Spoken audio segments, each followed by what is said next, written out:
I have gone undercover right here in Bangkok to a Valentine's singles party with mainly Western or Westernized Thai women. Now you're probably asking me, Alex, why the fuck would you do that?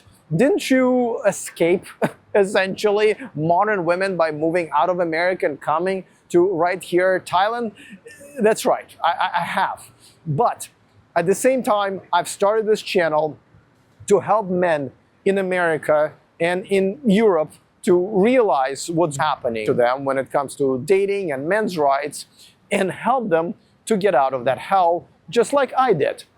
So I feel like I need to experience the same type of pain that I'm sure a lot of them or you going through. And oh my God, I certainly felt it. So I went to 3 different events on 2 different nights. Each event had more women than men, and half of the women were Western women, and the other half were Westernized Thai women. Now, just so you understand, there's at least 1 million of single women here in Bangkok, and there's probably, I don't know, 5,000 maybe Western men who actually live here and are single. So as you can see, generally speaking, the ratio is in our favor. That's why I came here. And these women not only know it, they feel it, right? A lot of Western women, you can look it up on the internet, on Reddit and Facebook groups, essentially complain that, you know, everywhere I went in America, guys approached me all the time. I felt beautiful and I felt hot and everything, but I come to these countries in Thailand or Philippines and I feel invisible, as they should. Now, at these parties, you know, it was a Valentine's Day party. They dressed up, they put a makeup on, they squeezed into the tight dresses, put the heels on, paid the cover, and essentially showed up. But not a single one of them acted like she needed a man ever in her life. That's right, these women showed up to a singles event and did not act like they're single women looking for single men. Again, can't emphasize enough how much more these women need men rather than the other way around. Now I thought, okay, all right, Alex, you know, maybe you're getting older, bolder, uglier, you know, maybe dumber or less interesting.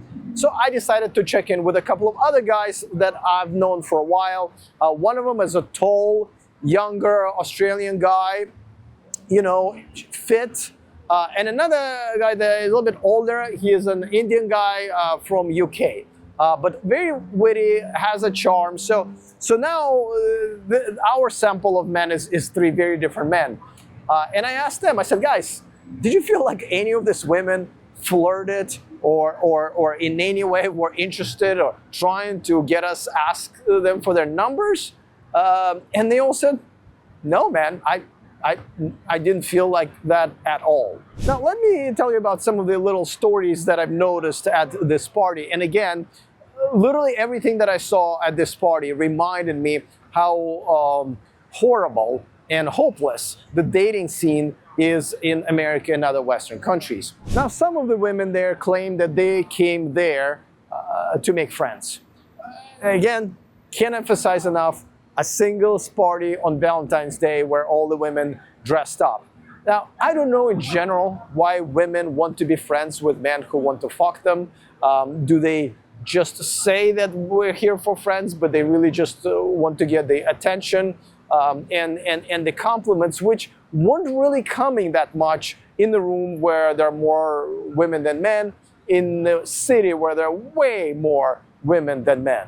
One of the girls that I talked to was a 6, and by the way, I know that because she told me that she believes she was a 6, and I believe it. So that was actually quite a sober self-assessment. But when I asked her how many guys she's interested in the room, she said, well, just one, he's over there. And I said, oh, okay, well, what would you rate him on a scale of 1 to 10 in terms of looks? And she said 9. So we got a 6 at the party where there are more women than men, and the only guy she's interested in is a 9. Again, the only last time I experienced this type of Delusion was when I was still in America. So I've decided, let's bring some reality into her life. And I said, sit right here. I'm gonna call that guy over, the 9, and introduce you to him, right? So I did. I came over. I said, hey, my name is Alex. I know this one girl that might be interested. You should come and meet her. So I bring him over to our table, and I said, okay, guys, have a good time. And honestly, by the time I made my way to the bar, just to kind of observe from afar, he already left. He literally could not stand more than a minute of her.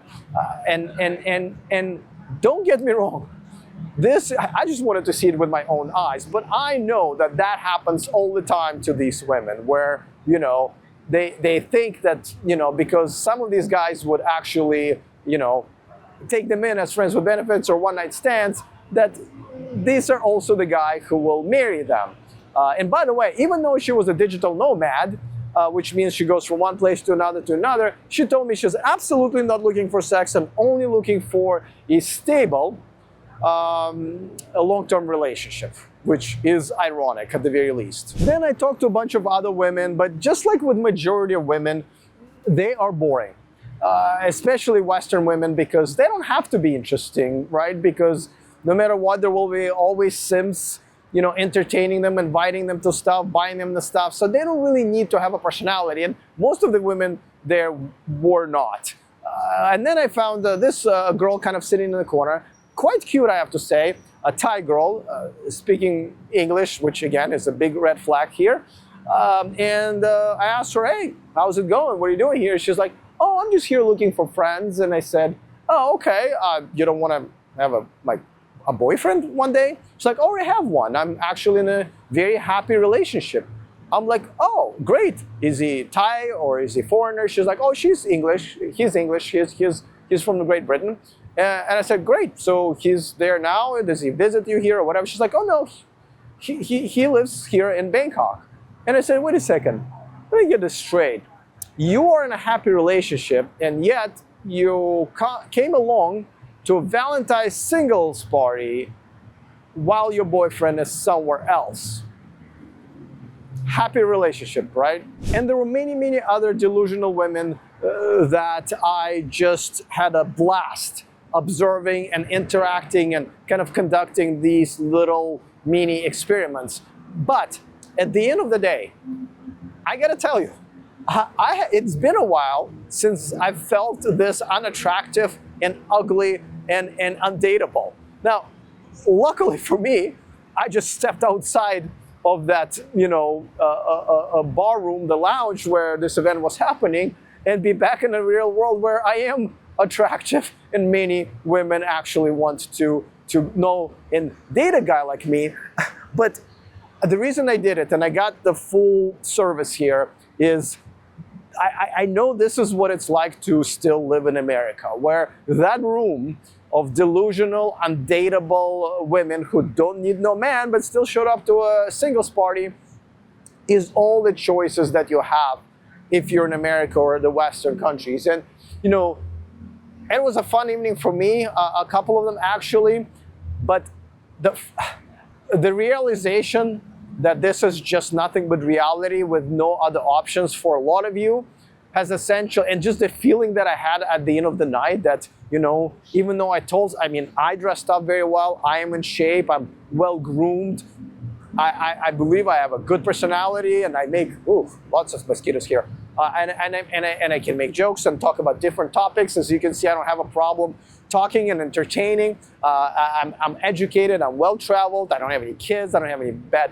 habits. All of these things that it used to really, really, really be very attractive to women, just gone all to waste in that night. And again, I don't mean to laugh at it. It's just funny to me because I don't have to deal with it anymore. But my goodness, it only makes me put in even more work into this channel, because the only way how this can be changed is when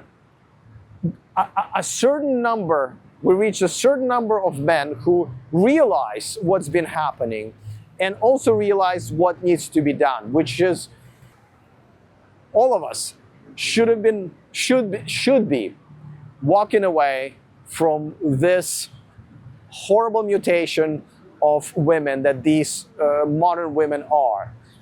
And you have choices. You can either just stop dating altogether, or you can do what I did and move to another country with a lot of wonderful traditional women who still respect and appreciate men and want to be in the relationships rather being alone on a Valentine's Day. So I am, like I said, I have not had this feeling in a long time. I really, and what a horrible, hopeless feeling.